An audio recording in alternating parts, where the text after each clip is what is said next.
Hello नमस्कार दोस्तों। आज के इस वीडियो में हम एसएससी सिलेक्शन पोस्ट फेज 12 के मैथ्स के प्रश्न सोल्व करेंगे। और ये जो पेपर है आपका 21 जून 2024 को शिफ्ट 2 में हुआ था और ये जो पेपर है आपका हायर सेकेंडरी लेवल पर हुआ था और ये आज हमारा प्रैक्टिस सेट जो है 6 है, ठीक है। और देखिए आज की शिफ्ट में भी जो है कुछ अच्छे क्वेश्चन पूछे गए, तो आप उनको नोट्स उनका जो है नोट्स बनाते रहिए और एग्जाम के टाइम जो है आपको सिर्फ उन्हीं का रिविजन करना है, क्योंकि अभी जो हम ये क्वेश्चन सोल्व कर रहे हैं वो अभी एसएससी जो लेटेस्ट पैटर्न पर जो क्वेश्चंस पूछ रहे हैं उनको हम सोल्व कर रहे हैं, ठीक है। तो चलिए फटाफट से स्टार्ट करते हैं आज के क्वेश्चन नंबर फर्स्ट से। अब इसमें देखिए ए और बी की आयु क्रम से जो है आपको बताई गई 4:7 के अनुपात में है। तो यहाँ पर 8 वर्ष बाद उनकी आयु का अनुपात 2:3 हो जाएगा। तो ए और बी की आयु का योग आपको कैलकुलेट करके बताना है। तो ये आसान सा प्रश्न है। देखिए यहाँ पर वैसे तो आपको डायरेक्ट आंसर दिखाई पड़ जाना चाहिए 44, लेकिन ये पहले हम इसका सॉल्यूशन समझ लेते हैं। ये 4:7 इनके आयु का अनुपात बताएगा, ठीक है। और 8 वर्ष बाद इनके आयु का अनुपात हो जाता है 2:3। तो यहाँ पर आप जब गैप देखें तो ये 3 यूनिट का आपको गैप दिखाई पड़ा और यहाँ पर गैप 1 यूनिट का। तो ये गैप यहाँ पर बराबर होना चाहिए था। तो बराबर बनाने के लिए हमें क्या करना पड़ेगा, इसको 3 गुणा करना पड़ेगा और इसको 1 गुणा करना पड़ेगा। तो यहाँ पर ये तो अनुपात हमारे पास 4:7 ही रहेगा और ये अनुपात जो हमारे पास 6:9 हो जाएगा। अब आप यहाँ पर देख सकते हैं 3 का गैप आपको बराबर दिखाई पड़ गया। अब यहाँ पर देखिए गैप आपके पास यहाँ पर कितने का, 2 यूनिट का है, जबकि आपको यहाँ पर प्रश्न में बताया गया कि 8 वर्ष बाद ये अनुपात हो जाता है, यानी कि 8 वर्ष आपके पास यहाँ पर इसी 2 यूनिट की वैल्यू 8 दी गई है। तो यहाँ पर ये डेटा 4 गुणा आपको यहाँ पर दिखाई पड़ रहा है। तो यहाँ पर जो आपके पास इनकी आयु का योग जो है वो 7 और 4 11, यानी कि ये भी 11 यूनिट ना होकर 11 का 4 गुणा करेंगे, यानी कि यहाँ पर जो 44 आपके प्रश्न का सही आंसर हो जाएगा, ठीक है। अब देखिए आंसर आपको डायरेक्ट ऐसे दिखाई पड़ रहा था कि यहाँ पर ए और बी के आयु का योग अगर आप करते तो 7 और 4 11 हो रहा है, यानी कि आंसर हमारा 11 का मल्टीपल होना चाहिए। तो ये 11 का मल्टीपल आपको एक ही ऑप्शन में दिखाई पड़ रहा है, आंसर लगा देते। क्या आपको ये सब कुछ करना था? बिल्कुल भी नहीं करना था, ठीक है। नेक्स्ट देखिए, इसमें देखिए आपको इनका मध्यानुपात यानी कि मेन प्रोपोर्शनल आपको कैलकुलेट करके बताना है। तो ये भी आसान सा प्रश्न है। हमें क्या करना है, अंडर रूट के अंदर जो है इनकी मल्टीप्लाई कर देनी, यानी कि 45 इंटू में x की पावर 4 और इंटू में ये 5y² करेंगे। तो यहाँ पर आपको दिखाई पड़ गया कि बाहर हमारे पास x² आएगा, तो x² यहाँ पर नहीं है, यहाँ पर भी नहीं है। और यहाँ पर देखिए आपके पास 45 का 5 गुना करेंगे तो यहाँ पर 225 होगा और 225 का वर्गमूल 15 आएगा। तो ऑप्शन नंबर सेकेंड आपको आंसर दिखाई पड़ गया, आंसर लगा। अब इसमें देखिए 21 mm त्रिज्या की एक गेंद का पृष्ठीय क्षेत्रफल जो है आपको कैलकुलेट करके बताना है। तो यहाँ पर जो है पृष्ठीय क्षेत्रफल का फॉर्मूला था 4πr², यानी कि पाई की वैल्यू 22/7 और r का मान यहाँ पर 21 दिया गया, mm में दिया गया, ठीक है। तो यहाँ पर 21 गुणा में 21, 7 त्रिका 21 हो गया, 4 दूनी का 8 त्रिका 24, यूनिट डिजिट हमें 4 मिल गया, आंसर लगा दीजिए। इसमें देखिए प्रथम 10 अभाज्य संख्याओं का औसत आपको कैलकुलेट करके बताना है। तो संख्या हमें लिखनी पड़ेंगी 2, 3, 5 और यहाँ पर 7 और ये 11 और यहाँ पर 13 हो जाएगी। इसके बाद यहाँ पर 17 और ये 19 और इसके बाद यहाँ पर जो है 23 हो जाएगी। तो कितनी हो गई, यहाँ पर 3 3 6 3 9 हो गई, एक और लिख लेंगे यानी कि 29 हो जाएगी इसके बाद, ठीक है। तो हम सभी इन सभी का ऐड कर लेते हैं और यहाँ पर जो 10 से डिवाइड कर देंगे। तो यहाँ पर एवरेज हमारे पास क्या आ जाएगा, देखिए अगर आप इनको ऐड करते हैं तो यहाँ पर देखिए 10 तो ये बन गया यहाँ तक, और इसके बाद यहाँ पर देखिए ये 30 बन गया, तो ये 40 हो गया, और यहाँ पर ये 30 बन जाएगा तो ये 70 हो गया, और यहाँ पर ये 30 बन जाएगा तो ये 100 हो गया, और 129 आपके पास इनका टोटल हो जाएगा। इसको 10 से डिवाइड करेंगे यानी कि 12.9 आपके प्रश्न का यहाँ पर सही आंसर हो जाएगा। अब इसमें देखिए 3 पुरुष एक कार्य को 10 दिनों में कर सकते हैं, 4 महिलाएं इसे 12 दिनों में कर सकती हैं और 10 योग्य श्रमिक इसे 6 दिनों में पूरा कर सकते हैं। तो प्रतिदिन 4 पुरुष और 4 महिला और 4 योग्य श्रमिक जो है एक साथ मिलकर कार्य करते हुए उस कार्य को कितने दिनों में पूरा कर सकते हैं। तो यहाँ पर देखिए 3 पुरुष बताए गए यानी कि 3 मैन, और यहाँ पर जो है 4 महिलाएं यानी कि 4 फीमेल हैं। इसके बाद यहाँ पर देखिए आपको बताया गया था कि 3 मैन जो है ये 10 दिन में काम पूरा कर सकते थे और ये 4 फीमेल जो है ये 12 दिन में काम कंप्लीट कर सकती थी। तो ये टोटल वर्क होंगे। इसी तरह से यहाँ पर 10 योग्य जो श्रमिक हैं यानी कि 10 जो आपके पास यहाँ पर वर्कर्स जो हैं वो आपको बताया गया यहाँ पर 6 दिनों में काम पूरा कर सकते थे, यानी कि इंटू में 6 करेंगे, ये भी टोटल वर्क होगा। अब ये टोटल वर्क यहाँ पर सेम होने चाहिए, तो यहाँ पर हम इनको बराबर कर देंगे। कैलकुलेट कर लीजिए यहाँ से, देखिए यहाँ पर ये आपके पास 6 से डिवाइड हो जाएगा, 6 दूनी का 12 होगा, और यहाँ पर 3 ये कट जाएगा, 2 इसमें से कट जाएगा, ये 5 हो जाएगा। इधर की साइड हमारे पास 5m बचा बराबर हमारे पास 4 दूनी का 8f हो जाएगा बराबर ये 10w हो जाएगा। हमें क्या करना है 5, 8 और 10 का एलसीएम लेना है। तो इनका एलसीएम आपको कितना दिखाई पड़ा 40 दिखाई पड़ा।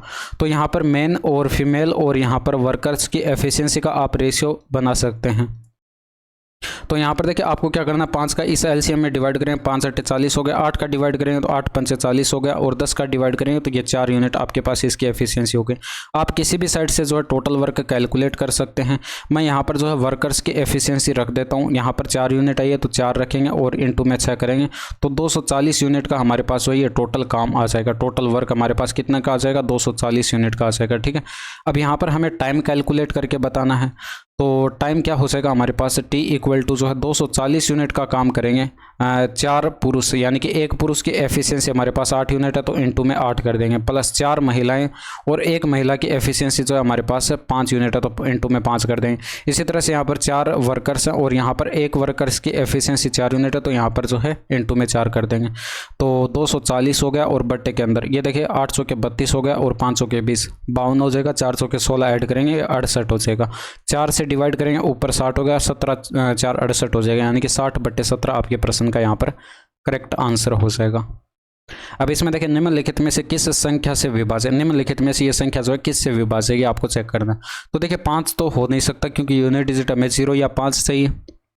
अब यहाँ पर 8 से चेक करते हैं तो देखिए तीसरा अंक यहाँ पर देखिए सम अंक है तो हम लास्ट के 2 अंक डायरेक्ट चेक करते हैं 8 से डिवाइड है या नहीं। तो 16 8 से डिवाइड है तो ये 8 से डिवाइड हो जाएगी, आंसर लगा दीजिए। बाकी यहाँ पर देखें 11 का तो आपको पता होगा और 16 का मैं यहाँ पर बता देता हूँ। लास्ट के 4 अंक आपको चेक करने हैं। 16 का डिविजिबिलिटी चेक करते हैं तो लास्ट के 4 अंक आपको चेक करना है। ठीक है, जबकि आंसर हमारा आ चुका है। इसमें देखिए यहाँ पर एक व्यक्ति जो है किसी विशेष कंपनी के शेयरों का क्रय विक्रय करते समय देखता है कि इसका मूल्य पिछले दिन से 10% कम था। 10% की फ्रैक्शन वैल्यू क्या होती है 1/10, यानी कि पिछले दिन अगर 10 था तो इससे 1 कम अब था हमारे पास। ठीक है, तो पिछले दिन अगर 10 यूनिट का था आपके पास मूल्य तो यहाँ पर जो है अब हमारे पास 9 है।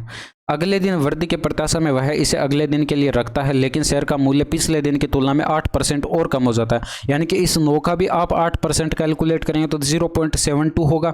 तो 0.72 आप इस 9 में से माइनस करेंगे तो ये 8.28 आएगा। आप कैलकुलेट कर लीजिएगा, 9 का 8% आपको कैलकुलेट करना है और उसको 9 में से भी घटा देना है। ठीक है, तो ये 8.28 आएगा। ठीक है, अब हमारे पास मूल्य कितना 8.28 है और फिर वह अपने शेयर बेचता है और उसे जो है 12,420 प्राप्त होते हैं, यानी कि यहाँ पर जो है ये आपको बता दिया गया इसका मूल्य।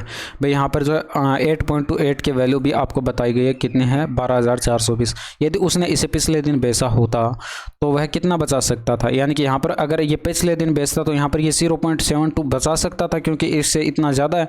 तो हमें इसी 0.72 की वैल्यू कैलकुलेट करके बतानी है। तो यहाँ पर ये क्या हो जाएगा 0.72 और इनटू में हम क्या कर देंगे 12,420 और बट्टे के अंदर 8.28। तो यहाँ पर पॉइंट से ये पॉइंट कट गया और इसके बाद यहाँ पर देखिए अगर आप इसमें देखें तो 9 का डिवाइड हो रहा है, यानी कि 9 8 72 हो गया, 9 9 81 हो गया, 9 दूनी का 18 हो गया। 4 से फिर डिवाइड हो रहा है 2 आ जाएगा और ये 2300 के 92 हो जाएगा। 23 से फिर डिवाइड हो रहा है 23 5 115 हो जाएगा, बच गया 9 और 2300 के 92 हो जाएगा, ये 0 हो जाएगा। 540 का आपको 2 गुना करना है, यानी कि 1080 आपके प्रश्न का यहाँ पर करेक्ट आंसर हो जाएगा। इसमें देखिए 2 वस्तुएं 3000 प्रत्येक में बेची गई और पूरे लेन देन में कोई हानि और लाभ नहीं हुआ। यदि एक वस्तु 25% लाभ पर बेची गई तो दूसरी वस्तु पर हुई हानि आपको कैलकुलेट करनी है, यानी कि एक वस्तु का आपको प्रॉफिट बताया गया 25%, इसके फ्रैक्शन वैल्यू 1/4 यानी कि 4 पर 1 का प्रॉफिट हुआ होगा। तो कॉस्ट प्राइस अगर हमारे पास 4 था पहली वस्तु के लिए है तो यहाँ पर विक्रय मूल्य यानी कि सेलिंग प्राइस 5 यूनिट था। अब यहाँ पर देखिए ना प्रॉफिट हो रहा है ना लॉस हो रहा है, यानी कि यहाँ पर देखिए प्रत्येक वस्तु 3000 में बेची जा रही थी, यानी कि विक्रय मूल्य जो है वो हमारा सेम था, सेलिंग प्राइस सेम था। तो दूसरी वस्तु की अगर मैं बात करूँ तो यहाँ पर भी ये भी आपके पास सेलिंग प्राइस 5 यूनिट होगा। बट यहाँ पर देखिए पहली वस्तु पर 1 यूनिट का हमें प्रॉफिट हो रहा था, दूसरी वस्तु पर हमें लॉस करना होगा 1 यूनिट का, तभी यहाँ पर ना तो प्रॉफिट होगा ना लॉस होगा। तो यहाँ पर 1 यूनिट का हमें लॉस करना है तो यहाँ पर कितना रहा होगा 6 रहा होगा, यानी कि 6 से 1 कम में बेचेंगे तो यहाँ पर ये 5 यूनिट सेलिंग प्राइस होगा। तो आप दूसरी वस्तु पर देख सकते हैं 1 यूनिट का हमें लॉस हो रहा है कितने पर 6 पर और गुणा 100 करेंगे तो 1/6 के परसेंटेज वैल्यू होता है 16 से 2/3%। आंसर लगा दीजिए। इसमें देखिए आपको ये दे रखा और यहाँ पर x बराबर ये दे रखा है, तो यहाँ पर x + y का मान आपको कैलकुलेट करना और ये भी बताया गया कि x यहाँ पर 0 से बड़ा और y भी 0 से बड़ा। तो यहाँ पर आप क्या करेंगे, वाई क्यूब इधर भेज देंगे, यानी कि एक्स क्यूब माइनस का वाई क्यूब हो जाएगा और ये बराबर की साइड 184 आ जाएगा। और यहाँ से अगर आप इसको सोल्व करते तो वाई उधर भेज देते, यानी कि एक्स माइनस का वाई बराबर हमारे पास 4 आ जाएगा। अब यहाँ पर देखिए x cube minus y cube का फॉर्मूला लगाएंगे तो एक्स माइनस वाई का होल क्यूब और ये माइनस का 3 इंटू में एक्स वाई और ये आपके पास यहाँ पर जो है प्लस में होता है और यहाँ पर एक्स माइनस का वाई हो जाएगा। ये बराबर की साइड जो हमारे पास है 184 है। तो यहाँ से अगर आप एक्स माइनस वाई की वैल्यू यहाँ पर पुट करें तो ये 64 हो जाएगा। अब देखिए आपको ये फॉर्मूला लिखना नहीं, मैं समझाने के लिए लिख रहा हूँ, आपको डायरेक्ट वैल्यू पुट कर देने दिमाग में। यहाँ पर देखिए 4 त्रिका 12 एक्स वाई हो जाएगा और यहाँ पर बराबर की साइड जो हमारे पास 184 हो जाएगा। तो यहाँ पर 64 उधर ले जाकर घटाएंगे तो ये 12 एक्स वाई बराबर 120 बचेगा। तो एक्स वाई बराबर कितना हो जाएगा, 10 आ जाएगा। एक्स वाई बराबर 10 आ चुका है। एक्स प्लस वाई बराबर हमारे पास है, तो हमें क्या कैलकुलेट करना था, एक्स माइनस का वाई कैलकुलेट करना था। सॉरी, यहाँ पर एक्स प्लस का वाई कैलकुलेट करना था। एक्स माइनस का वाई हमारे पास था। अंडर रूट के अंदर हमें क्या करना पड़ेगा, एक्स माइनस का वाई का होल स्क्वायर और ये आपके पास यहाँ पर प्लस का 4x वाई, ये फॉर्मूला होता है। ठीक है, अब इसमें भी देखिए आपको ये फॉर्मूला नहीं लिखना था, डायरेक्ट आपको क्या करना था, आपको 4 का स्क्वायर 16 करना था और यहाँ पर 4 इंटू में 10 करते, यानी कि आपके पास यहाँ पर 40 हो जाता। ठीक है, और ये 40 और 16 कितना हो जाता, 56 हो जाता। 14 4 56 होता है, यानी कि 2 अंडर रूट 14 आपके प्रश्न का यहाँ पर करेक्ट आंसर हो जाता। अब इसमें देखिए वर्ष 2003 में जो स्कूल का ईंधन और परिवहन व्यय कितना है ये आपको कैलकुलेट करना है। तो 2003 में आपको देखना था ईंधन एवं परिवहन का देखना था, तो ये 95 लाख आपके प्रश्न का यहाँ पर सही आंसर हो जाएगा। बस और कुछ नहीं करना था इसमें, क्योंकि ये डेटा आपको यहाँ पर लाख में ही दे रखा था। इंग्लिश वाले इसे यहाँ पर पढ़ सकते वीडियो को पॉज करके। ठीक है, इसमें देखिए निम्नलिखित में से कौन सी संख्या 36 से विभाजित, जो संख्या 9 और 4 से डिवाइड होगी वो 36 से भी डिवाइड होगी। अब यहाँ पर आप देख सकते हैं इसमें ये आपके पास यहाँ पर 4 से डिवाइड नहीं है, क्योंकि लास्ट के 2 डिजिट चेक कर दे, 3 ऑप्शन 4 से डिवाइड है। ठीक है, अब यहाँ पर वो संख्या 9 से भी तो डिवाइड होनी चाहिए, तो यहाँ पर 9 का डिविजिबिलिटी चेक करते हैं तो 5 त्रिका 15 और ये 3 18, यानी कि संख्या 9 से डिवाइड हो जाएगी। जो संख्या 9 और 4 से डिवाइड होगी वो 36 से भी डिवाइड हो जाएगी। तो आंसर तो आपका आ चुका है, आगे चेक ही नहीं करना। इसमें देखिए एक एसी की कीमत में प्रत्येक एकांतर वर्ष में जो है 1 सही 3/5% बढ़ती है और घटती है। इसकी शुरुआत 2004 में वृद्धि के साथ हुई। 2004 की तुलना में 2007 में एसी की कीमत में हुआ परिवर्तन आपको कैलकुलेट करना है। तो देखिए 1 सही 3/5% का मतलब क्या हो जाएगा, 1.6% हो जाएगा, यानी कि 1.6% की 2004 में वृद्धि के साथ शुरुआत होती है। तो 2004 से लेकर 2005 तक का जो टाइम पीरियड था उसमें आपके पास यहाँ पर 1.6% का इंक्रीमेंट हुआ, क्योंकि वृद्धि के साथ स्टार्ट हो रही है। तो यहाँ पर ये प्लस में लिखेंगे। उसके बाद जैसे ही 2006 हमारे पास हो जाएगा तो यहाँ पर जो है ये आपके पास यहाँ पर डिक्रीज हो जाएगा 1.6% का, क्योंकि यहाँ पर देखिए आपको बताया गया एकांतर क्रम में जो है ये बढ़ती और घटती है। इसके बाद जैसे 2007 आएगा तो यहाँ पर जो है ये हमारे पास 1.6% से जो है ये मूल्य बढ़ जाएगा, कीमत बढ़ जाएगी। ठीक है, क्योंकि यहाँ पर पिछले वर्ष कमी हुई थी। अब हमें करना क्या है कि इन दोनों का सक्सेसिव कैलकुलेट करना, और ये जो भी सक्सेसिव आएगा उसका इसके साथ सक्सेसिव कैलकुलेट करना, आंसर आपके पास आ जाएगा। ठीक है, तो हम क्या करेंगे, देखिए आपको मैंने एक कंसेप्ट बता रखा है कि अगर हमें x% की वृद्धि बताई गई और x% की कमी बताई गई तो फॉर्मूला हम डायरेक्ट यूज़ करते हैं x² डिवाइडेड बाय 100, और ये हमेशा कमी होती है तो माइनस में रिप्रेजेंट करते हैं। तो यहाँ पर इन दोनों का सक्सेसिव हम यहाँ पर लें इस फॉर्मूले से, तो 16 का स्क्वायर देखिए यहाँ पर कितना होगा, 256 हो जाएगा। और यहाँ पर देखिए बट्टे में 100 आएगा और 2 स्थान पर दशमलव और 2 यहाँ पर 0 और आएंगे, यानी कि 4 स्थान पर दशमलव आएगा। तो यहाँ पर ये हमारे पास आ जाएगा इनका सक्सेसिव, और ये कमी को रिप्रेजेंट करता है, यानी कि हमेशा माइनस में आएगा। अब हमें क्या करना, इन दोनों का सक्सेसिव एक साथ कैलकुलेट करना, तो ये भी मैं यहाँ पर कैलकुलेट करके लिख देता हूँ। अब यहाँ पर देखिए 1.6 जो है ये आपके पास प्लस में है, तो आप बड़ी वैल्यू में से छोटी वैल्यू को घटाएंगे। तो यहाँ पर देखिए इसको भी मैं दशमलव के बाद 4 स्थान तक लिख लेता हूँ, क्योंकि ये भी दशमलव के बाद देखिए 4 स्थान तक है।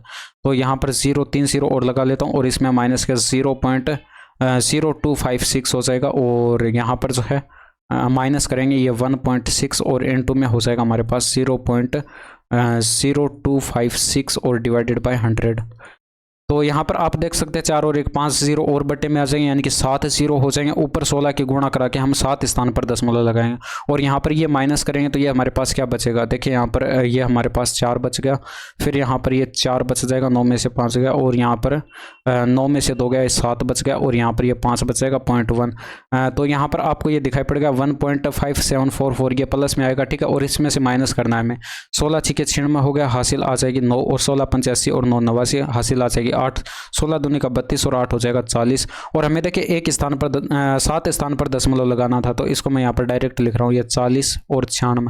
और यहाँ पर 7 स्थान पर दशमलव लगाना था, तो यहाँ पर 3 0 लगाकर और यहाँ पर ये लगा देंगे, तो ये हमारे पास 7 स्थान पर दशमलव हो गया। अब देखिए ये वैल्यू बहुत छोटी है इसकी तुलना में, ठीक है। तो हमारे पास जो आंसर आएगा वो लगभग 1.57% के अप्रोक्सीमेट आएगा। तो यहाँ पर जो है ये वृद्धि आएगी, ठीक है। तो जब आप इसको माइनस करेंगे तो ये आपके पास यहाँ पर देखिए काफ़ी ज़्यादा छोटा है। अगर आप इसको माइनस भी करेंगे तो ये आप करके देख लेना। यहाँ पर देखिए यहाँ तक ये आपके पास 1.57 तक तो अंक सेम ही रहेंगे, ठीक है। इसके आगे के अंक जो है वो चेंज होंगे। तो यहाँ पर ये प्लस में आएगा, और प्लस में आएगा तो ये वृद्धि को रिप्रेजेंट करता है। तो यहाँ पर ऑप्शन नंबर फर्स्ट आपके पास यहाँ पर करेक्ट आंसर आ जाएगा, न कि यहाँ पर कमी वाला, क्योंकि यहाँ पर प्लस में हमारे पास आंसर आ रहा है, ठीक है। तो ये आपके पास यहाँ पर वृद्धि हो जाएगी 1.57% की। अब इसमें देखिए विज्ञान, हालांकि देखिए वो प्रश्न थोड़ा सा कैलकुलेटिव था। इसमें देखिए यहाँ पर विज्ञान में जो है वरुण और सीमा द्वारा प्राप्त कुल अंक आपको कैलकुलेट करके बताने। तो इसमें देखिए यहाँ पर वरुण और यहाँ पर सीमा का अगर हम देखें विज्ञान के अंदर, तो 150 में से देखिए 70%, ये डेटा आपको यहाँ पर परसेंटेज में दे रखा है प्रश्न में, ठीक है। अब यहाँ पर देखिए क्योंकि इसके बाद यहाँ पर देखिए 150 का यहाँ पर 70% और यहाँ पर 150 का 56% कैलकुलेट करके ऐड कर देना और कुछ नहीं। तो 15 7 105 हो गया, और इसके बाद यहाँ पर प्लस करेंगे। इसका देखिए यहाँ पर 56% कैलकुलेट करें तो ये 0 कट गया, 15 6 90, वो 0 भी कट जाएगा, हासिल 9 है कि 15 5 75 और 9 84 हो जाएगा। तो यहाँ पर डायरेक्ट करिए, यानी कि 189 आपके प्रश्न का यहाँ पर सही आंसर हो जाएगा। आप खुद से कैलकुलेट कर लेना। क्या करना है, 150 का यहाँ पर 70% कैलकुलेट करना और फिर 56% कैलकुलेट करना और दोनों को ऐड कर देना, बस और कुछ नहीं करना। इंग्लिश वाले इसे पढ़ सकते हैं यहाँ पर वीडियो को पॉज करके, ठीक है। अब इसमें देखिए 84 वस्तुओं का विक्रय मूल्य जो है 105 वस्तुओं के क्रय मूल्य के बराबर है। लेन देन में जो है प्राप्त लाभ प्रतिशत आपको कैलकुलेट करके बताना है। तो यहाँ पर 84 वस्तुओं का जो सेलिंग प्राइस है वो आपको यहाँ पर बताया गया, यहाँ पर 105 वस्तुओं के कॉस्ट प्राइस के बराबर है। तो यहाँ पर अगर आप सेलिंग प्राइस और कॉस्ट प्राइस का रेशियो बनाएंगे तो ये आपके पास 21 से डिवाइड है, यानी कि 21 5 105 हो जाएगा, 21 4 84 हो जाएगा। तो यहाँ पर देख लीजिए 1 यूनिट का हमें प्रॉफिट दिखाई पड़ा कितने पर, 4 पर, और गुणा 100 करेंगे तो यहाँ पर जो है 25% का आपके पास यहाँ पर ये प्रॉफिट आ जाएगा। इसमें देखिए पाइप ए जो है और पाइप बी एक टंकी को क्रम से 18 और 27 घंटे में भर सकते हैं, जबकि पाइप सी पूरी टंकी को 54 घंटे में खाली कर सकता है। तो तीनों पाइप एक साथ खोले जाते हैं, लेकिन पाइप सी को 12 घंटे के बाद बंद कर दिया जाता है। पाइप ए और बी मिलकर टंकी के शेष भाग के एक तिहाई हिस्से को जो है कितने समय में भर देंगे। इसमें देखिए यहाँ पर ये 3 पाइप आपको दिए गए, ए बी और यहाँ पर सी। ए पाइप यहाँ पर भरने वाला 18 घंटे में भर सकता है और ये 27 घंटे में भर सकता है, जबकि ये 54 घंटे में खाली कर सकता है। तो आप इनका एलसीएम लेंगे, ये 54 आ जाएगा, 18 3 54 हो जाएगा, 27 दूनी का 54 हो जाएगा, 54 का 1 गुणा 1 ये 54 हो जाएगा। लेकिन ये माइनस में लिखें क्योंकि पाइप सी जो है ये खाली करने वाला है। अब यहाँ पर देख लीजिए ये तीनों पाइप एक साथ खोले जाते हैं, यानी कि ए प्लस का बी प्लस का सी। अगर ये तीनों पाइप एक साथ खोले जाते हैं और ये 12 घंटे तक खोले जाते हैं, ये प्रश्न में बताया गया, ठीक है। इसके बाद सी पाइप को बंद कर दिया जाता है। तो यहाँ पर इनकी एफिशिएंसी हम रखेंगे, तो यहाँ पर जो है 3 प्लस का 2 और ये सी की एफिशिएंसी माइनस का 1 रखेंगे, इंटू में 12 करेंगे। तो ये देखिए 12 इंटू में 4 बनेगा, यानी कि 48 यूनिट का जो है वो टैंक भर चुका है। अब यहाँ पर देख लीजिए 6 यूनिट का हमारे पास खाली बचा हुआ है। अब ये जो खाली बचा हुआ है उसका 1 तिहाई आपको कैलकुलेट करना है। तो 6 का अगर आप 1 तिहाई कैलकुलेट करते हैं तो ये आपको दिखाई पड़ रहा है 2 आ जाएगा, यानी कि अब हमें 2 यूनिट टैंक भराना है। और किन से, ए और बी पाइप से। तो यहाँ पर ए और बी पाइप को एक साथ खोला जाता है और मान लेते हैं ये टी टाइम में जो है 2 यूनिट का टैंक भर देते हैं। तो यहाँ पर इनकी एफिशिएंसी रखेंगे, इसकी एफिशिएंसी 3 और इसकी एफिशिएंसी 2। तो टी बराबर देखिए 3 और 2 5, यानी कि 2/5 आ जाएगा। और 2/5 ये आपके पास घंटे में टाइम आया है, जबकि आपको यहाँ पर मिनट में टाइम कैलकुलेट करके बताना था। तो यहाँ पर देखिए आप 60 से गुणा कराएं तो 12 5 60, 12 दूनी का 24 मिनट आपके प्रश्न का यहाँ पर सही आंसर हो जाएगा, ऑप्शन नंबर 2। अब इसमें देखिए किसी धनराशि पर जो 12% प्रतिवर्ष की दर से 3.5 वर्ष के लिए जो है साधारण ब्याज और 10% प्रतिवर्ष की दर से 4.5 वर्ष के लिए साधारण ब्याज के बीच का अंतर 360 आपको बताएगा। तो वह धनराशि कैलकुलेट करके बताने। तो आप यहाँ पर देख सकते हैं 12% से 12 3 36% तो वो हो गया, और यहाँ पर जो है आधा, यानी कि 12% का आधा करेंगे तो 6% वो हो गया, यानी कि 42% का ब्याज मिलेगा। इसके बाद देखिए 10 का 4 गुना 40% तो ये हो गया, और 10 का आधा 5%, यानी कि टोटल 45% का ब्याज मिलेगा 4.5 वर्ष के दौरान, ठीक है। तो यहाँ पर इन दोनों का गैप देखिए 3% का है, जबकि प्रश्न में यहाँ पर बताया गया कि 360 रुपये का गैप है। तो यहाँ पर जो है डेटा आपको 120 गुणा दिखाई पड़ रहा है। तो टोटल जो आपके पास धनराशि थी वो अपने आप में 100% थी। तो ये भी 100 ना होकर 100 का 120 गुणा करेंगे, यानी कि 12,000 जो है ये आपके प्रश्न का यहाँ पर सही आंसर हो जाएगा। इसमें देखिए इसमें फॉर्मूला यूज़ करना है आपको a माइनस बी का होल क्यूब। तो यहाँ पर देखिए अगर आप a माइनस बी का होल क्यूब अगर आप यहाँ पर अप्लाई करते हैं तो x का क्यूब होगा, x का क्यूब होगा, माइनस के अंदर b का क्यूब करेंगे तो यहाँ पर 27y क्यूब हो जाएगा, और यहाँ पर माइनस के अंदर 3a स्क्वायर b होता है, तो यहाँ पर ये आपके पास 9 और यहाँ पर x स्क्वायर y हो जाएगा, और इसके बाद प्लस का 3ab स्क्वायर होता है, तो यहाँ पर ये 9 का 27 हो जाएगा, प्लस का 27, और यहाँ पर x y स्क्वायर आएगा। ठीक है, अब हम क्या करते हैं, अगली ब्रैकेट के यहाँ पर गुणा करा देते हैं, इसमें 27 के यहाँ पर ये गुणा करा देते हैं इनसे, तो यहाँ पर ये हमारे पास बनेगा प्लस का 27y क्यूब, और यहाँ पर जो है ये आपके पास यहाँ पर माइनस का 27xy स्क्वायर बनेगा। तो आप यहाँ पर देख सकते हैं ये वाला टर्म इससे कट जाएगा, ये वाला टर्म इससे कट जाएगा, तो बचा हमारे पास क्या x क्यूब माइनस का 9x स्क्वायर वाई। अब देखिए फॉर्मूला आपको यहाँ पर डायरेक्ट पता होना चाहिए, a माइनस बी का होल क्यूब क्या होता है, a क्यूब माइनस का b क्यूब, और ये माइनस का 3a स्क्वायर b, और ये प्लस का 3ab स्क्वायर। अब आपको देखिए यहाँ पर a की जगह x रख देना और b की जगह 3y रख देना है। ठीक है, अब ये कैलकुलेशन आपको देखिए दिमाग में करनी पड़ेगी, तभी आप टाइम बचा पाएंगे। इसमें देखिए घर के किराए और बिजली पर वे को काटने के बाद जो शेष कुल आय कितनी है ये आपको कैलकुलेट करके बताना। इंग्लिश वाले यहाँ पर पढ़ सकते हैं इसको वीडियो को पॉज करके। ठीक है, तो यहाँ पर देखिए घर के किराए यानी कि हाउस रेंट आपको देखना, और बिजली यानी कि इलेक्ट्रिसिटी आपको देखना है। तो हाउस रेंट, इलेक्ट्रिसिटी और हाउस रेंट का अगर आप यहाँ पर देखें तो 25% और यहाँ पर 15%, यानी कि टोटल 40% हो गया। टोटल आय अपने आप में 100% थी, तो बच गया कितना 60%, और इसका 60% कितना हो जाए, देखिए 32 का 6 गुणा करेंगे तो 192 होगा, और आगे 2 जीरो आ जाएंगे, तो आंसर लगा दीजिए। भाई आपको इसी तरह से दिमाग में कैलकुलेशन करनी है। हालांकि देखिए मैं यहाँ पर कैलकुलेट करके बता देता हूँ, ये 100% अपने आप में इनकम थी। ठीक है, अब यहाँ पर 15 और ये 25 यानी कि टोटल 40% इसमें से खर्च हो गया। अब यहाँ पर देखिए ये काटने के बाद हमारे पास 60% जो है शेष आय बची है। अब यहाँ पर जो 32,000 हमारे पास थी आय, उसका हमें 60% कैलकुलेट कर देना है। तो यहाँ पर 2 जीरो से 2 जीरो खत्म, और यहाँ पर 32 का 6 गुणा करें तो 192 होगा, और आगे 2 जीरो आ जाएंगे, आंसर। इसमें देखिए वीणा और कर्मेश दिल्ली में जो है अलग अलग जगहों पर थे। उन्होंने कुछ मुद्दों को सुलझाने के लिए जो है मिलने के लिए एक बैठक की जगह तय की। वीणा स्थान ए से 8 AM पर अपनी यात्रा शुरू करती है, और यहाँ पर 4 PM पर स्थान बी पर पहुंचती है, और कर्मेश वीणा के शुरू होने के 2 घंटे बाद जो है स्थान बी से चलना शुरू करता है, और उसी दिन जो है उसी रास्ते से 5 PM पर स्थान ए पर पहुंच सकता है। कर्मेश और वीणा किस समय एक दूसरे से मिलेंगे। देखिए प्रश्न अगर आप समझ जाते हैं तो मतलब आसान सा प्रश्न है, उतना ज़्यादा डिफिकल्ट नहीं, लेकिन यहाँ पर देखिए मैं समझाऊंगा तो वो आपको थोड़ा सा कॉम्प्लिकेटेड लग सकता है। ठीक है, अब इसमें देखिए यहाँ पर ये स्थान ए बताया गया, और ये यहाँ पर जो है स्थान बी बताया गया। अब यहाँ पर वीणा स्थान ए से चलना स्टार्ट करती है कितने पर, 8 AM पर, और यहाँ पर पहुँच कितने पर जाती है, ये आपके पास यहाँ पर 4 PM पर पहुँच जाती है। यानी कि वीणा द्वारा लिया गया टाइम यहाँ पर क्या हो जाएगा, 8 AM से लेकर 4 PM तक। देखिए यहाँ पर टोटल 8 घंटे हो गए, यानी कि वीणा द्वारा लिया गया टाइम कितना हो गया, 8 घंटे हो गया। इसके बाद यहाँ पर देखिए ये कर्मेश जो है यहाँ पर स्थान बी से चलना स्टार्ट करता है। कर्मेश यहाँ से चलना स्टार्ट करता है इस साइड की, और यहाँ पर कितने बसे, ये यहाँ पर जो है इसके 2 घंटे बाद 8 AM के 2 घंटे बाद कितना हो जाएगा, 10 AM हो जाएगा, यानी कि 10 AM पर स्टार्ट होता है। ठीक है, यहाँ पर 5 PM पर ये पहुँच जाता है, यानी कि 5 PM तक कितना टाइम हो गया, यानी कि कर्मेश द्वारा लिया गया टाइम कितना हो गया, यहाँ पर 10 बजे से लेकर 5 PM तक 7 घंटे हो गए। ठीक है, तो अब हम यहाँ पर देखिए डिस्टेंस जो ए और बी के बीच के मानेंगे वो कितने मानेंगे भाई, इन 8 और यहाँ पर 7 का एलसीएम आपको लेना है।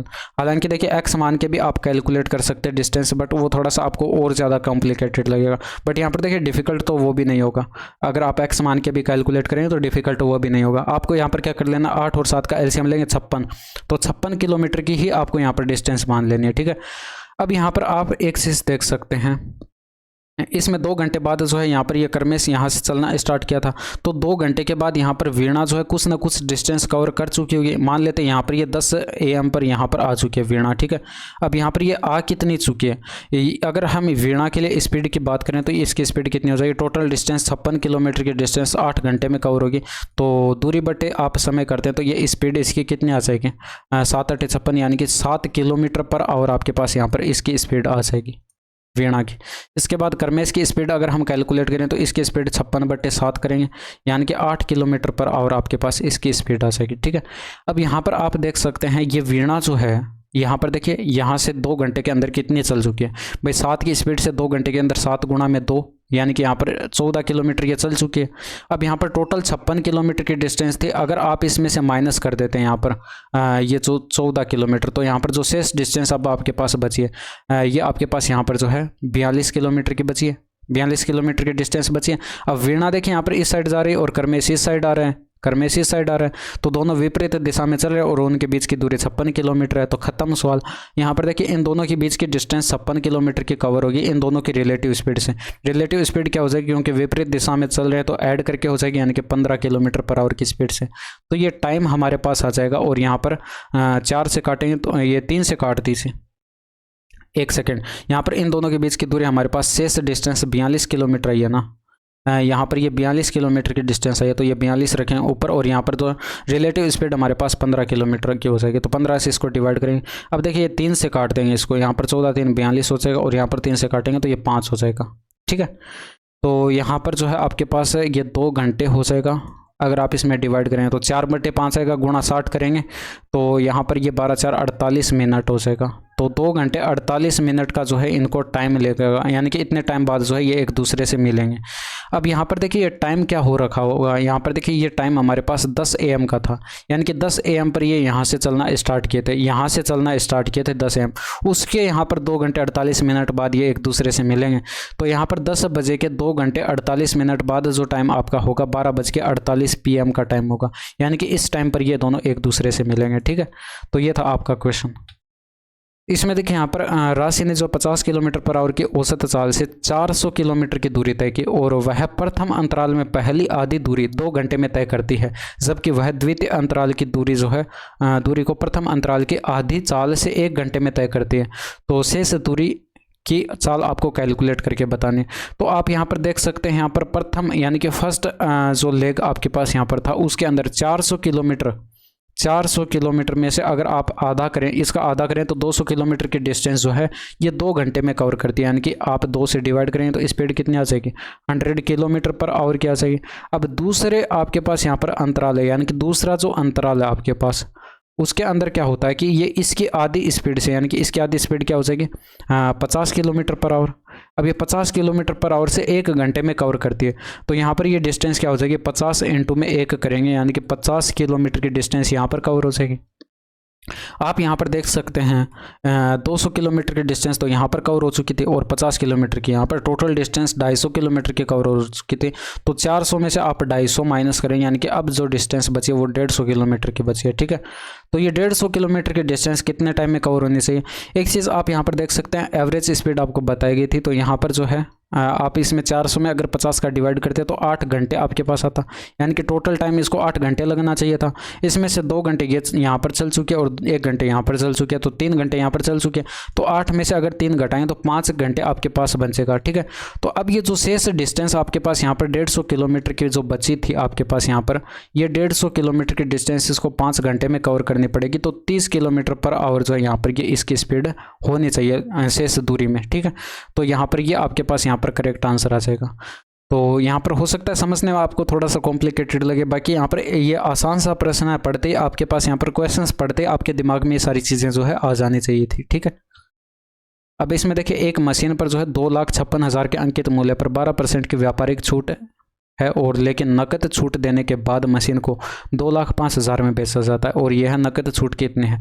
अगर आप ये नकद छूट X% की मान लें, देखिए यहाँ पर ये 12% की फ्रैक्शन वैल्यू 3/25 होती है, यानी कि 25 पर 3 का डिस्काउंट दिया जाएगा तो 22/25 आप इसका कैलकुलेट कर लेंगे।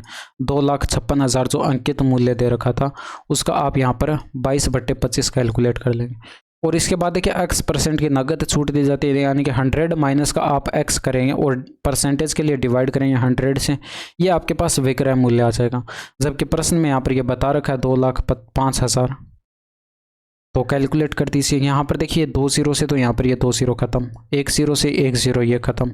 इसके बाद यहाँ पर देखिए आपको कैलकुलेशन करानी पड़ेगी, तो हम क्या करते हैं इसके साथ गुणा करते हैं, तो 22 × 132 हो जाएगा, हासिल आ जाएगी 13, और 22 × 5 110 और 13 123 हो जाएगा, हासिल आ जाएगी 12, 22 दूनी का 44 और 12 कितना हो जाएगा ये हमारे पास 56 हो जाएगा, यानी कि 5632 आया। अब ये जो 5632 आएगा उसके हम ब्रैकेट के अंदर भी गुणा करा देते हैं, तो यहाँ पर तो ये 2 0 आ जाएंगे माइनस के अंदर 5632 और इंटू में x आ जाएगा। बराबर की साइड ये 25 के हम इससे गुणा करा देते हैं, तो यहाँ पर 2 0 आएंगे, 25 5 125 हो गया, हासिल 1 आएगी, 25 दूनी का 50 51 हो जाएगा। ठीक है, तो ये हमारे पास टोटल बना। अब ये उस साइड भेज देंगे तो एक साइड हमारे पास ये प्लस का हो जाएगा और यहाँ पर जो है ये इस साइड लाकर इसमें से घटा देंगे, तो यहाँ पर डिफरेंस देखिए इनका कितने का भाई 700 का, तो यहाँ पर ये हो जाएगा ताकि हमारे पास 3200 बन जाए।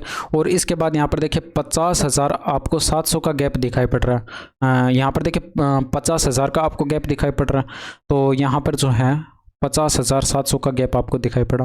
तो आप देखिए इसमें डिवाइड करते अगर 5632 का, तो देखिए यहाँ पर 10 बार तो करेंगे तो ज़्यादा चला जाएगा, तो 10 तो आंसर नहीं होगा, तो 12 भी नहीं होगा क्योंकि ये तो इससे भी ज़्यादा आ रहा है। तो यहाँ पर देखिए 9 आपके पास हो सकता है आ जाए, तो यहाँ पर आप क्या करेंगे 5632 के 9 से गुणा करा के देखेंगे, तो 9 दूनी का 18 हो गया, हासिल 1 आएगी, 9 3 27 28 हासिल 2 आएगी, 9 चौके 6 9 54 और ये 2 हो जाएगा आपके पास 56 और हासिल आ जाएगी 5 और 9 5 45 और 5 हो जाएगा 50, यानी कि 50,688 हमारे पास आ रहा है। तो यहाँ पर देखें अप्रोक्सीमेट ये 9 बार भाग चला जा रहा है, तो यहाँ ये लगभग में आपके पास यहाँ पर आएगा 9%। ठीक है, तो ऑप्शन नंबर फर्स्ट आपके प्रश्न का यहाँ पर करेक्ट आंसर हो जाएगा।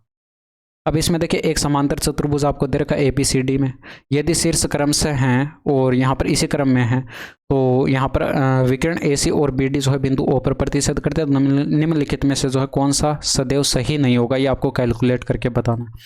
तो यहाँ पर देखिए आप एक समांतर चतुर्भुज बना लेंगे, ये मान लेते हैं हमारे पास एक समांतर चतुर्भुज है। ठीक है, और इसके 2 विकर्ण आपको दे रखे हैं जो कि परस्पर एक दूसरे को जो है बिंदु O पर प्रतिच्छेद करते हैं, ये आपको प्रश्न में यहाँ पर बताया गया।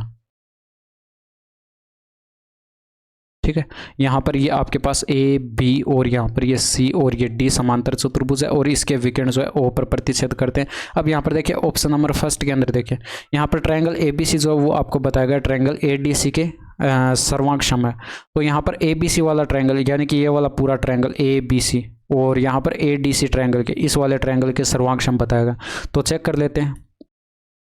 इसमें देखिए यहाँ पर आप देखें तो ये वाली भुजा इसके समांतर है और समांतर है, तो यहाँ पर ये तिर्यक रेखा होगी और तिर्यक रेखा होगी तो ये एकांतर कोण होंगे, आपस में बराबर होंगे, और ये वाला कोण इस वाले कोण के बराबर होगा। तो आप देख सकते हैं 2 तो कोण बराबर हो चुके हैं और बीच की भुजा AC जो है ये आपके पास दोनों ट्रायंगल के अंदर आ रही है, इस वाले ट्रायंगल के अंदर भी आ रही है और इस वाले ट्रायंगल के अंदर भी आ रही है, यानी कि ये वाले भुजा जो आपके पास यहाँ पर उभयनिष्ठ है। तो हम कह सकते हैं कि ऐसे सर्वांग क्षमता नियम से ये दोनों ट्रायंगल क्या होंगे, सर्वांगसम होंगे। तो ये तो सही है आपका। ठीक है, तो इसको मैं यहाँ पर हटा देता हूँ। इसके बाद देखिए यहाँ पर जो है ऑप्शन नंबर सेकंड हम यहाँ पर चेक करेंगे, तो सेकंड क्या कह रहा है, इसमें सेकंड यहाँ पर कह रहा है कि यहाँ पर जो है AOD ट्रायंगल जो है यहाँ पर COD के सर्वांगसम है। तो AOD देखिए यहाँ पर ये वाला है और COD ये वाला है, तो इसमें अगर आप यहाँ पर देखें तो यहाँ पर देखिए ये वाला कोण इसके बराबर होगा क्योंकि शीर्षाभिमुख कोण है और ये वाला कोण यहाँ पर इस वाले कोण के बराबर होगा। तो आप यहाँ पर देख सकते हैं ये वाला कोण इसके बराबर नहीं है। इसके बाद यहाँ पर आप देख सकते हैं इसमें देखिए एक भुजाई आपको ये सिर्फ OD भुजा जो है यही आपको यहाँ पर इन दोनों ट्रायंगल के अंदर उभयनिष्ठ दिखाई पड़ रही है। इसके अलावा आपको कुछ भी बराबर दिखाई नहीं पड़ रहा है क्योंकि आमने सामने की भुजाएं बराबर होती हैं, तो यहाँ पर ये भुजाएं भी बराबर नहीं है और ये वाला कोण इस वाले कोण के बराबर होगा तो ये वाला कोण इस कोण के बराबर भी नहीं है। तो यहाँ पर एक जो है आपके पास यहाँ पर उभयनिष्ठ भुजा के अलावा यहाँ पर जो आपको और कुछ भी जो है इनमें उभयनिष्ठ दिखाई नहीं पड़ रहा है। तो सिर्फ ये वाली एक भुजा हमारे पास जो है इन दोनों ट्रायंगल के अंदर उभयनिष्ठ है। तो एक भुजा यहाँ पर बराबर होने से यहाँ पर ट्रायंगल सर्वांगसम नहीं हो जाते। तो ये आपके पास यहाँ पर ऑप्शन नंबर सेकंड जो है ये इनकरेक्ट दे रखा है। अब यहाँ पर थर्ड में चेक करके दिखा देता हूँ, सेम फोर्थ इसी तरह से होगा, आप खुद से चेक कर लेना। यहाँ पर देखिए BOC ट्रायंगल जो है वो यहाँ पर AOD ट्रायंगल के सर्वांगसम बताया गया। तो BOC यहाँ पर देखिए ये वाला है और AOD यहाँ पर ये वाला है, तो ये दोनों सर्वांगसम बताया गया। तो यहाँ पर देख सकते हैं ये वाली भुजा इसके बराबर होगी क्योंकि समांतर चतुर्भुज के आमने सामने की भुजाएं बराबर होती हैं। अब ये वाला कोण इस वाले कोण के बराबर होगा क्योंकि एकांतर कोण है। इसके अलावा यहाँ पर आप देख सकते हैं ये वाला कोण जो है इस वाले कोण के बराबर होगा क्योंकि ये भी एकांतर कोण है।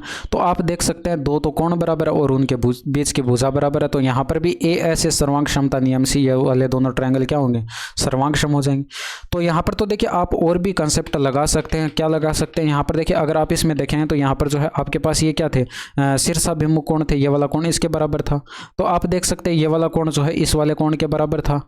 ठीक है। और यहाँ पर इसके विकर्ण एक दूसरे को समद्विभाजित करते हैं, यानी कि यहाँ पर ये दोनों आपके पास भुजाएं बराबर हैं, तो यहाँ पर भी ए ऐसे सर्वांग क्षमता नियम लगा सकते हैं। इसी तरह से यहाँ पर भी ये दो बराबर बराबर भागों में बंटेगी, और यहाँ पर ये वाला कोण इस कोण के बराबर था, तो यहाँ पर भी आप ए ऐसे सर्वांग क्षमता नियम लगा सकते हैं। तो इसमें मतलब आप 3 जगह जो है ए ऐसे सर्वांग क्षमता नियम लगा सकते थे, और ये आपके पास जो है करेक्ट आंसर हो जाएगा ऑप्शन नंबर 3 भी। ठीक है, तो यहाँ पर देखिए ये थोड़ा सा समझने लायक था, लिखने लायक कुछ भी नहीं था इसमें। बाकी देखिए यहाँ पर ये प्रूफ हमें करके नहीं दिखाना पड़ता अच्छे तरीके से, हमें डायरेक्ट जो है इसको कैलकुलेट करना है। तो ऑप्शन नंबर 2 ही आपके प्रश्न का सही आंसर हो जाएगा, क्योंकि ये सही नहीं दे रखा है। ठीक है, नेक्स्ट देखिए, इसमें देखिए यहाँ पर 8 10 ए बराबर आपको 5 दे रखा है, तो यहाँ पर इसका मान कैलकुलेट करके बताना। तो यहाँ से अगर आप 10 ए बराबर कैलकुलेट करते हैं, देखिए इसको आप दिमाग में भी कैलकुलेट कर सकते हैं, बिल्कुल आसान सा प्रश्न है भाई। आपके पास बराबर 5/8 आ जाता। अब देखिए अगर आप यहाँ पर थोड़ा सा दिमाग के अंदर सोचते हैं, यहाँ पर अगर आप ऊपर से कोस ए कॉमन ले लेते तो यहाँ पर ये कोस ए कॉमन आ जाता। हालांकि मैं देखिए लिख के दिखा रहा हूँ आपको, लिखे बिना आपको समझ में नहीं आएगा। ठीक है, अब यहाँ पर कोस ए है नहीं, साइन ए के मल्टीप्लाई में यहाँ पर देखिए कोस ए है नहीं, तो हम यहाँ पर बट्टे में कोस ए लगाएंगे, तो साइन ए बट्टे कोस ए क्या हो जाता है, 10 ए हो जाता है, और ये माइनस का 7 बचा, क्योंकि कोस ए बाहर जा चुका है। अब यहाँ पर बट्टे में इसी तरह से हम यहाँ पर भी कोस ए कॉमन लेंगे ब्रैकेट के अंदर, यहाँ पर भी साइन ए बट्टे कोस ए आएगा, यानी कि 8 10 ए आ जाएगा, और यहाँ पर माइनस के ये प्लस के अंदर 11 बच जाएगा। आपको क्या करना है, 10 ए की जगह यहाँ पर देखिए कोस ए से तो कोस ए कट जाएगा, 10 ए की जगह 5/8 रखना है। तो जैसे ही यहाँ पर हम 5/8 रखें तो 8 तो कट जाएगा, 5 माइनस का 7 बचेगा, और यहाँ पर बट्टे के अंदर जो है ये 10 ए था, तो यहाँ पर भी 10 ए की वैल्यू 5/8 रखेंगे, तो 8 से 8 कट जाएगा, यानी कि 5 प्लस का 11 बचेगा। तो यहाँ पर जो आपके पास ऊपर क्या आ जाएगा, माइनस का 2 आ जाएगा, बट्टे के अंदर 16 आ जाएगा, तो माइनस का 1/8 आपको आंसर दिखाई पड़ेगा। अब देखिए कैलकुलेशन तो ये थी, आपको यहाँ पर दिमाग में ये सारी चीज़ें जो है यहाँ पर सोचनी थी। ठीक है, अब इसमें देखें यहाँ पर पी एक कार को जो 5 घंटे चलाता है, और प्रत्येक घंटे के बाद वह कार की चाल को 2 गुना कर देता है। 5वें घंटे में उसकी चाल आपको बताई गई 128 किलोमीटर पर आवर है। यात्रा की उसकी औसत चाल आपको कैलकुलेट करके बतानी।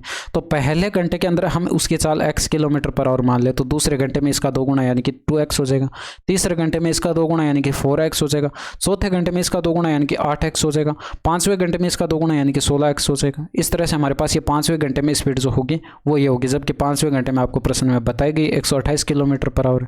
तो यहाँ पर ये 16x बराबर हमारे पास 128 हो जाएगा। तो यहाँ पर x बराबर कितना हो जाएगा, 16 8 128 होता है, x बराबर 8 हो जाएगा।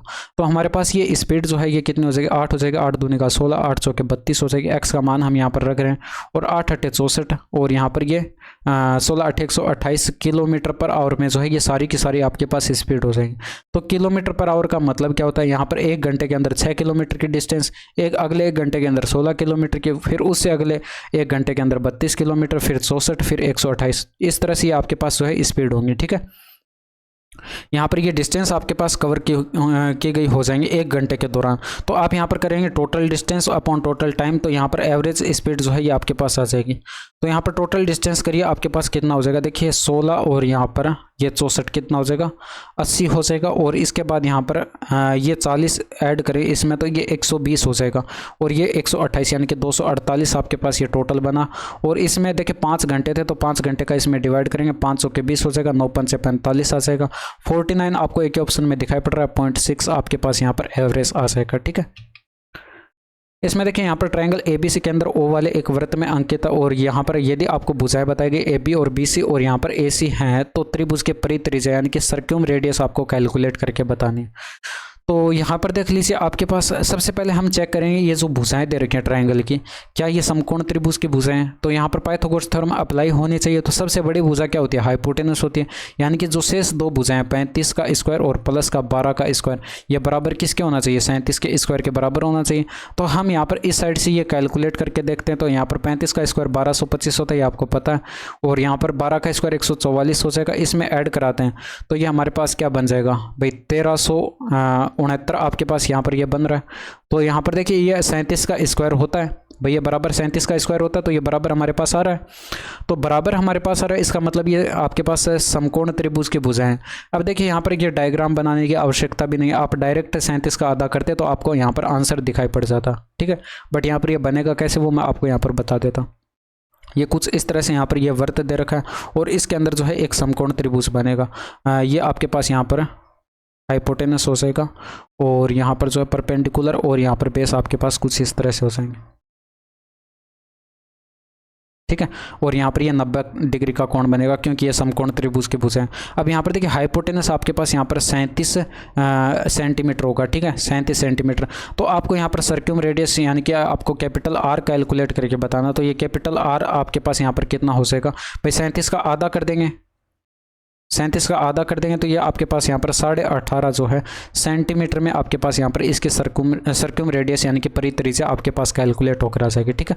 तो ये थे आपके पूरे 25 प्रश्न। और यहाँ तक की वीडियो कैसी लगी कमेंट करके ज़रूर बताएगा। और देखिए वीडियोज़ को बनाने में मेहनत काफ़ी ज़्यादा लगती है, तो प्लीज़ वीडियो को लाइक शेयर सब्सक्राइब ज़रूर कर दिया करें। बाकी आज के लिए इतना ही, मिलते हैं आपसे नेक्स्ट वीडियो में। That's all for today. Thank you, धन्यवाद, बाय बाय, टेक केयर।